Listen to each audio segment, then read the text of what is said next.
If you're like me, you absolutely hate three putts. And I don't have them very often, but when I do, it's almost always because I missed on the speed and the distance control. You hit it too firm and blow it 8-10 feet past the hole, or you hit it too soft and it's a big breaker and it breaks further and further and further away from the hole. I hate it when that happens. If you're in the same boat, then you're going to love this video, because we're going to give you a couple of tips to help eliminate that, a practice drill to ingrain those tips so that you've got it, and then a really quick warm-up trick to help you drive that home on the practice green right before you go play. So let's grab our putters and stick around, and we're going to help you eliminate three putts.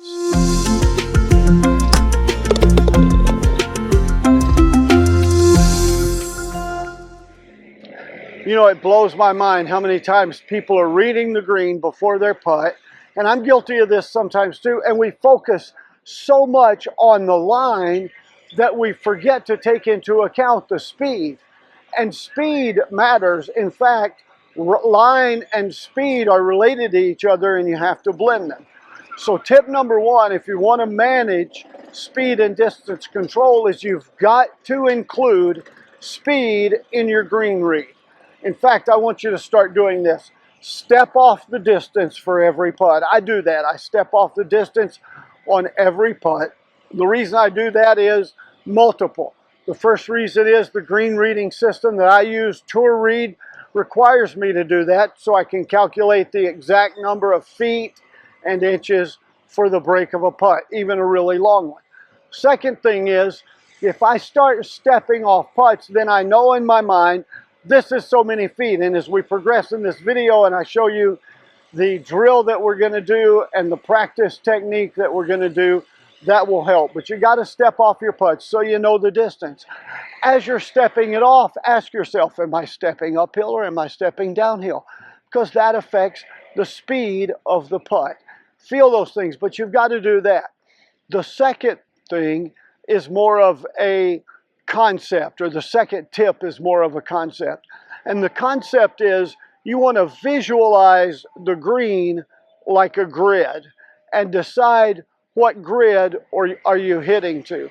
For instance, and to do this with practice, and we're about to blend this second concept into the practice drill, but I imagine a spot on the green that's, say, 12 to 18 inches deep, long, and 3 feet wide, and just a little grid on the green. And I see those all over the place. And as I think about reading my green, I'm asking myself, especially on long ones, which grid do I want to hit to? And I visualize that.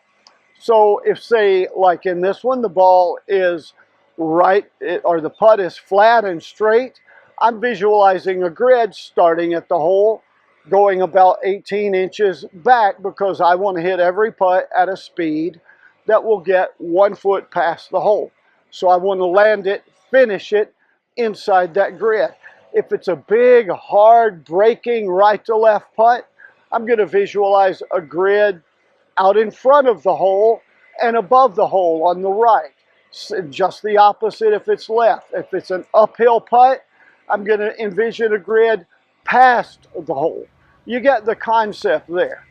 All right, so you have that tip. You know how many steps it is, and you get a feel for the distance in your green read. You've thought and visualized about this grid concept and idea that I'm talking about, and this helps me a lot. I believe it'll help you. Now the third thing is a practice drill. And here's what you do for the practice drill.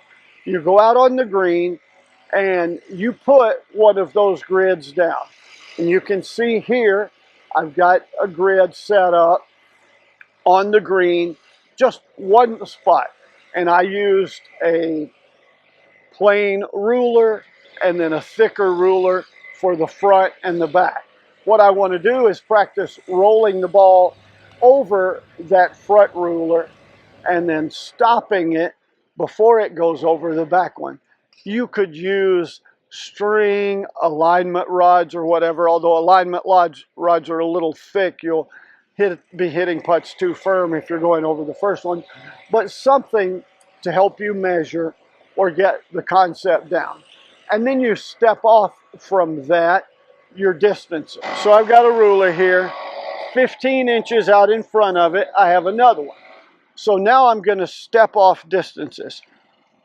3 feet from here, I put a tee. And then another step, 6 feet, another one, 9 feet, 12 feet, 15 feet. I got 5 tees. And notice, I don't need a hole. I can do this when the practice green is crowded. It doesn't matter. Now I'm going to set up with 5 balls. And I want to hit all 5 of those balls over this mark. And remember, I'm 3 feet from here. My goal speed is 1 foot past the hole. So I want to go from here over this, but not over that. I'm working on distance, and I'm going to do 5 in a row from this distance.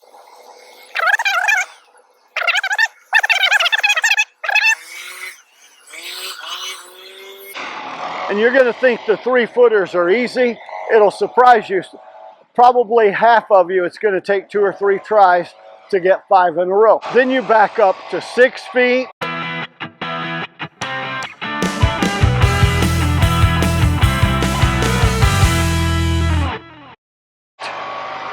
And then to 9 feet, you're still trying to get 5 in a row. Now when you get out to 12 feet, you can go ahead and you want to make 4 out of 5 from this distance. And then when you get to 15 feet, it's all right if you only get 3 out of 5, but you're working on this. So you practice that.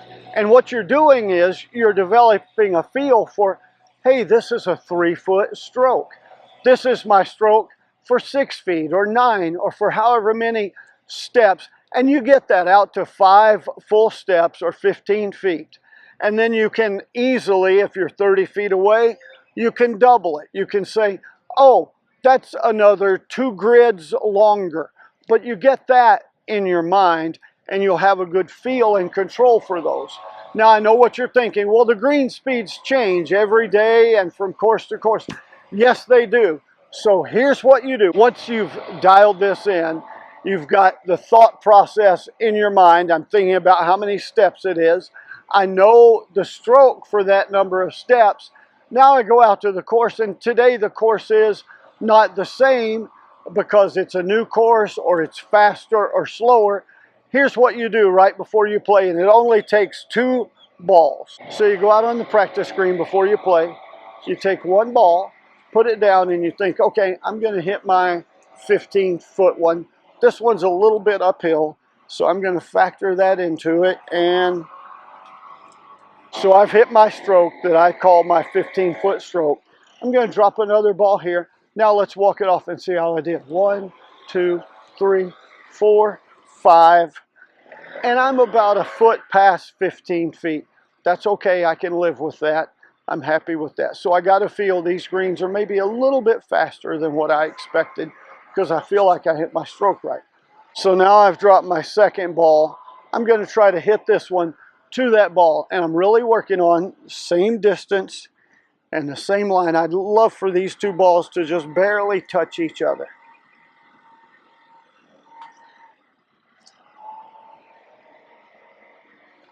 All right, I left that one 3 inches short of the other one. My first one was about a foot long, so I'm in the 15-foot range. I've got that dialed in for the green speed for these greens for today. I'm ready to go out and play. So if you'll do these things, step off the distance for every putt. Get in the habit of that so you're thinking. It forces your mind to think about distance. And then visualize the green as a grid. And what quadrant or what grid spot do I want to hit to for this putt because it's uphill or downhill or a big breaker or whatever. And then work on 5 in a row from 3 feet inside your grid. 5 in a row from 6 feet inside your grid. 5 in a row from 9. 4 out of 5 from 12. 3 out of 5 from 15. Hit putts the distance that you intend to hit them. And then you'll go out and lock this in just before you play like I did with the 2 balls, you'll make a lot more putts. And if you like holing more putts so that overall you take less putts and have a better score, then you ought to check out the video on the screen now and give the video that you're watching a thumbs up, a comment, a share, and if you hadn't already, pop that subscribe button. That's an easy tap in. And here's to you making more putts.